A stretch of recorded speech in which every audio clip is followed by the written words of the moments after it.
कानून व्यवस्था शांति को नहीं बना ये पाते। एनकाउंटर आपको क्या लगता है, गैर संवैधानिक है? गैर संवैधानिक है, गैर कानूनी है और एक विशेष वर्ग के प्रति ये राज्य सरकारों की सोच को दिखाती है कि किस प्रकार हम क्या कर सकते हैं। तो इसका काउंटर क्या है फिर? इस एनकाउंटर का काउंटर क्या है? देखिए, इसका एनकाउंटर का काउंटर बस एक है, जब तक हम अपनी शासन सत्ता नहीं बनाएंगे हम लोग ऐसे ही मरते रहेंगे। अगर एनकाउंटर की पॉलिटिक्स ही करनी है, अतीक अहमद के जो हत्यारे वो क्यों नहीं मारे जाते? कि मोहब्बत की दुकान खोलने वाले जो राहुल गांधी है वो कहाँ है बहराइच मामले पे? उत्तर प्रदेश के बहराइच में जो कुछ हुआ और अब कार्रवाई जो चल रही है उसको लेकर सवालिया निशान खड़े हो रहे हैं। तमाम ऐसे वीडियो जो उत्पाद मचाते हुए लोग जिसमें नजर आ रहे थे उन पर कोई कार्रवाई नहीं हो रही है। इसी बीच एनकाउंटर भी हुआ है, पैर में गोली भी लगी है। सवाल यह है कि क्या जो कार्रवाई हो रही है वो निष्पक्ष रूप से हो रही है? सवाल ये भी है कि जिन लोगों ने शुरुआत की थी, जो लोग छत पर चढ़े थे या झंडा जिन्होंने उतारा था और उनके जो नीचे लोग वीडियो में नजर आ रहे थे, उन पर कितनों पर कार्रवाई की गई? हमारे साथ एडवोकेट सत्यप्रकाश गौतम जी हैं, इनसे हम बात करते हैं। सर, कार्रवाई हो रही है और सीधे, क्योंकि देखिए संवैधानिक कार्रवाई या कानूनी कार्रवाई से पहले एनकाउंटर की कार्रवाई हो रही है, इसको लेकर सवाल रहे, आपका क्या कहना है? आज सवाल यह है कि जब दंगे होते हैं या दंगे प्रायोजित होते हैं या दंगे करवाए जाते हैं तो क्या स्टेट गवर्नमेंट की जो पुलिस है जो दंगाइयों को साथ लेके चलती है, जो हाथ में बंदूक लेके चलती है, जो एक विशेष वर्ग के प्रति नफरत का जो भाव रखती है, वो उस पुलिस का काम क्या है? हमने देखा 2 अप्रैल 2018 में पुलिस ने भी गोलियां चलाई, दूसरे लोगों ने भी गोलियां चलाई, जो अनुसूचित जाति के वो 11-12 युवा जो शहीद हो गए। कोई भी आंदोलन हो, किसी भी प्रकार का आंदोलन हो, उस आंदोलन को आज हम ये कह सकते हैं कि वो राज्य के द्वारा प्रायोजित जो है दंगे। पर जिस तरीके से न्याय की जब बात की जाती है तो एक संवैधानिक प्रक्रिया है न्याय दिलाने की, सजा दिलाने की, लेकिन जस्टिस के तौर पर बुलडोजर चलाना या जस्टिस के तौर पर एनकाउंटर करना, इससे आप कितना इत्तेफाक, कितने सहमत हैं? देखिए, मेरी एक बात सुनिए, भारत के अंदर आज आप ये देखिए कि कानून की आंखों से पट्टी हट चुकी है। हाँ। कानून सबको देख रहा है कि किस हिंदू को न्याय देना, किस मुसलमान को न्याय देना है। कल तक जो कानून की आंख पे पट्टी थी वो आंख इस वजह से बंद करके एक थी कि हम कानून को सबको नजर में एक रहेगा। आज आप ये देखिए कि न्यायपालिका का रवैया ये है कि न्यायपालिका खुद जातिवादी रवैये के से ग्रसित है और जातिवाद और धार्मिक उन्माद के चलते कहीं ना कहीं मैं ये मानता हूं कि आज जुडिशरी जो है निष्पक्ष रूप से वो काम नहीं कर पा रही जो उसे संवैधानिक रूप से करना चाहिए। क्या एनकाउंटर की कार्रवाई भी धर्म देखकर या जाति देखकर की जा रही है? हाँ, बिल्कुल बिल्कुल। भारत के अंदर तो जो एनकाउंटर होगा वो धर्म और जाति के आधार पर ही होगा। आप ये कहेंगे कि नहीं उन्होंने गोली मारी, देखिए मैं किसी के समर्थन में नहीं हूं।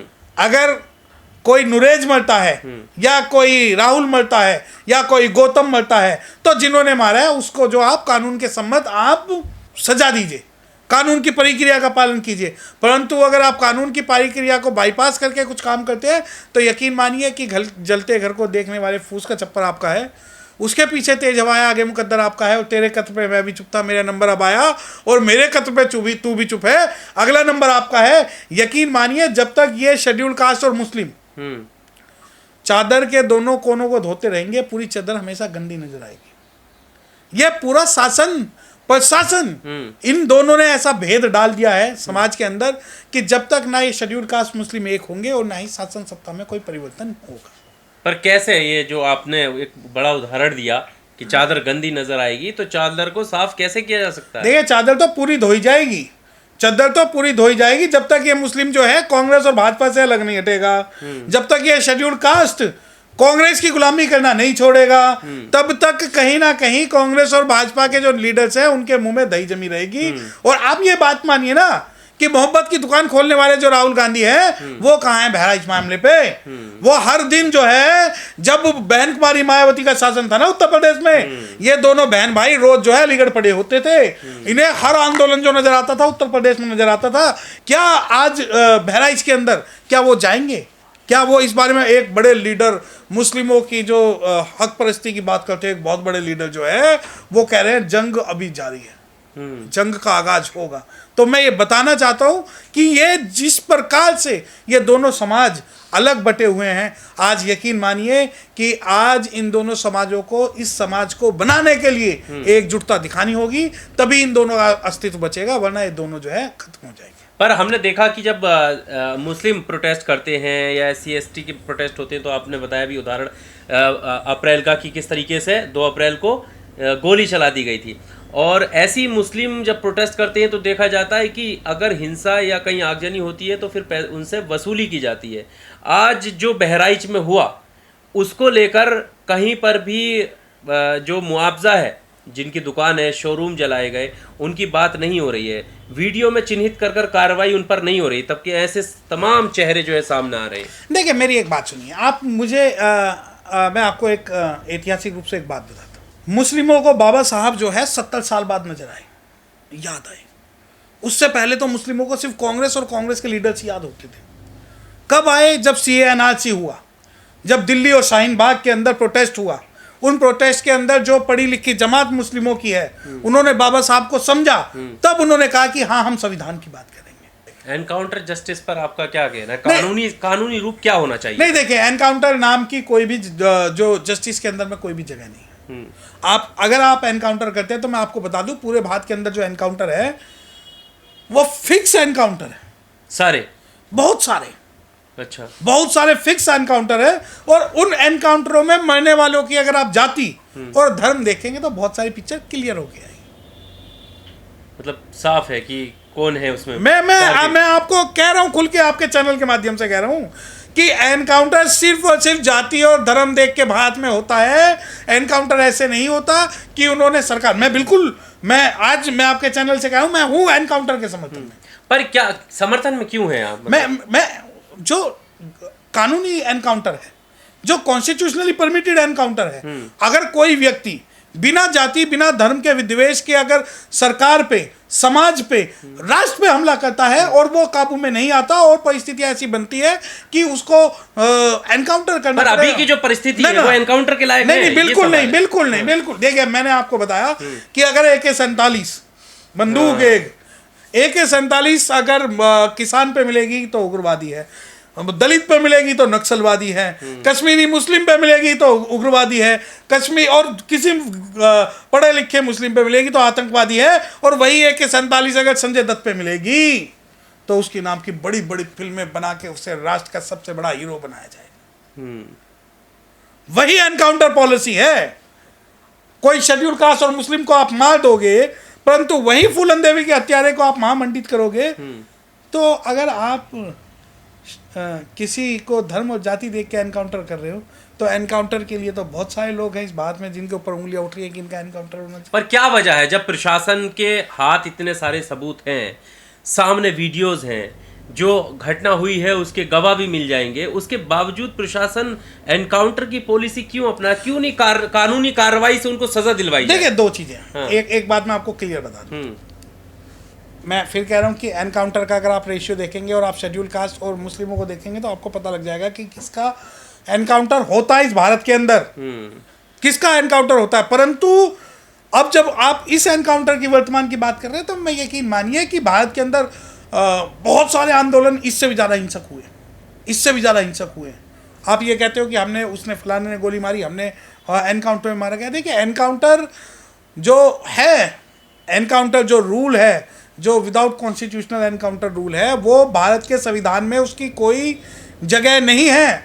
आप ये देखिए कि यानी ये गैर संवैधानिक काम है, सरकारी गैर संवैधानिक है। ये सरकार गैर संवैधानिक है। अगर सरकार अपनी ड्यूटी परफॉर्म नहीं कर पाती स्टेट के अंदर, कानून व्यवस्था शांति को नहीं बना पाती, ये एनकाउंटर आपको क्या लगता है गैर संवैधानिक है? गैर संवैधानिक है, गैर कानूनी है और एक विशेष वर्ग के प्रति ये राज्य सरकारों की सोच को दिखाती है कि किस प्रकार हम क्या कर सकते। तो इसका काउंटर क्या है फिर? इस एनकाउंटर का काउंटर क्या है? देखिए इसका एनकाउंटर का काउंटर बस एक है, जब तक हम अपनी शासन सत्ता नहीं बनाएंगे हम लोग ऐसे ही मरते रहेंगे, ऐसे ही चलता रहेगा। बिल्कुल चलता रहेगा, मीठा मीठा गप गप फीका फीका। संविधान की शपथ तो उन लोगों ने भी ली है, जो मौजूदा सरकार है वो भी संविधान से ही चल रही है, जो प्रशासन पर बैठे हैं वो भी, प्रशासन में जो लोग हैं वो भी संविधान के दायरे में है। देखिए संविधान के दायरे में भारत का रहने वाला हर जीव जंतु, आदमी, मनुष्य, पुरुष जो सांस लेता है वो सब संविधान के दायरे में। हाँ, फिर ऐसा क्यों?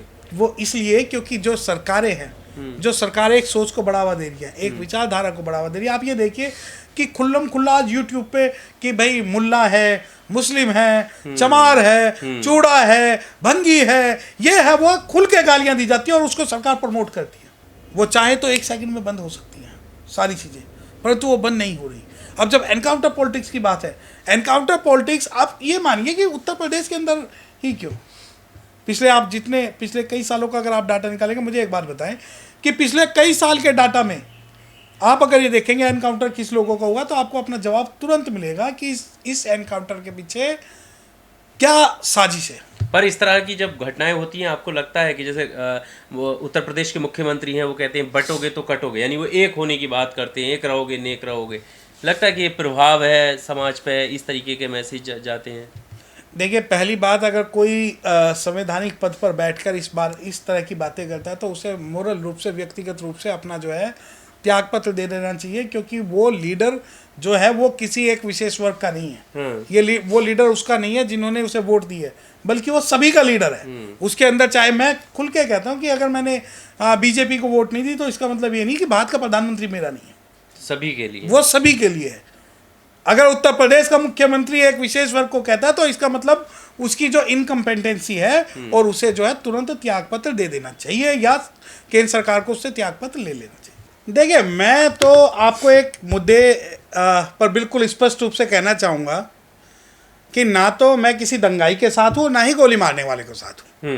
मैं आपको एक क्लियर बात बता दूँ, मुझे इससे कोई फर्क नहीं पड़ता कि सरकार का रवैया आज मुस्लिमों के विरोध में क्या है और हिंदुओं के विरोध में क्या है। मुझे फर्क इस बात से पड़ता है कि जब जब दंगों में मुस्लिम मरा, जब जब दंगों में दलित मरा, गुजरात में सैकड़ों दलित, सैकड़ों ओबीसी मरे। आज एक मोची की जो स्टार था उसकी फोटो है, आज वो जूते काट रहा है। आप ये देखिए कि एक विशेष वर्ग के मरने पर सरकार जो है तुरंत मुआवजे का ऐलान करती है। मुआवजा किस बात के लिए? कि इस बात के लिए कि उसने एक घर में घुसे, वहां पर कुछ हुआ और उसकी मौत हो गई। मुझे एक बात बता दें, क्या आप जो मुआवजा देंगे किसी की जाति या धर्म देख के देंगे? दूसरी बात, जो ये मुद्दा है कि बहराइच के अंदर ऐसा क्या चल रहा है कि शासन प्रशासन बहुत जल्दी कार्रवाई कर रही है। अगर एनकाउंटर की पॉलिटिक्स ही करनी है, अतीक अहमद के जो हत्यारे वो क्यों नहीं मारे जाते? क्या फूलन देवी के हत्यारों को मारा जाएगा? क्या बथानी टोला, फूलपुर बातें, खेलान जी के हत्यारों को मारा जाएगा या उन्हें महामंडित किया जाएगा? मैं खुल के आपके चैनल के माध्यम से कह रहा हूं कि शेड्यूल कास्ट का अगर कोई भी आंदोलन है, मुस्लिम उसमें साथ नहीं देते।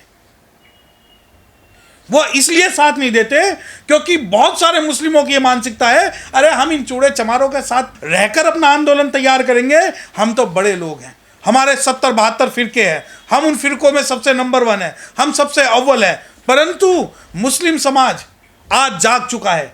आज वो जिस भी आंदोलन को करता है वो बाबा साहब की फोटो लेता है, और यकीन मानिए जहां बाबा साहब की फोटो होती है वहां अनुसूचित जाति के लोग। पर आपके इस तर्क को लोग डिफेंड भी करेंगे ये हवाला देकर कि बाबा साहब के साथ तो हम उस टाइम से थे जब बाबा साहब को पार्लियामेंट जाने से रोका जा रहा था, तो मुसलमान पहले नंबर पर थे। देखिए, मैंने क्या बात आपको कही, मुस्लिम ना तो बाबा साहब विरोधी है, ना मुस्लिम संविधान विरोधी है, और ना ही मुस्लिम अनुसूचित जाति विरोधी है।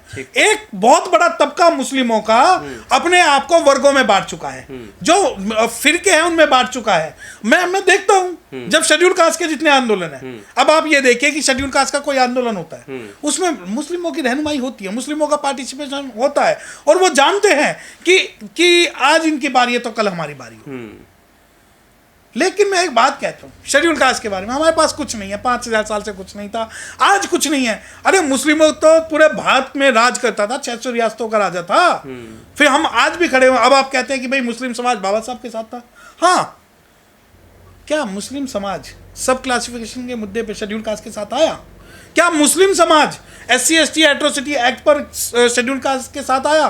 क्या मुस्लिम समाज ने किसी शेड्यूल कास्ट की लड़की का रेप होने पर प्रोटेस्ट में, आंदोलन में हिस्सा लिया? बहुत सारी जगह पर लिया। नहीं, मैं बहुसंख्यक वर्ग की बात कर रहा हूँ, मैं अल्पसंख्यक की बात नहीं कर रहा हूँ। अल्पसंख्यक तो हर समाज में वाइस वर्सा होते हैं। बहुसंख्यक का मतलब ये है कि आज भी लगता है लोगों को मुस्लिम समाज के अंदर, क्या वो उनकी मानसिकता वही है जो सवर्ण गैर मुस्लिम की है कि अरे ये चूड़े चमार है, नहीं इनके साथ आंदोलन नहीं करना।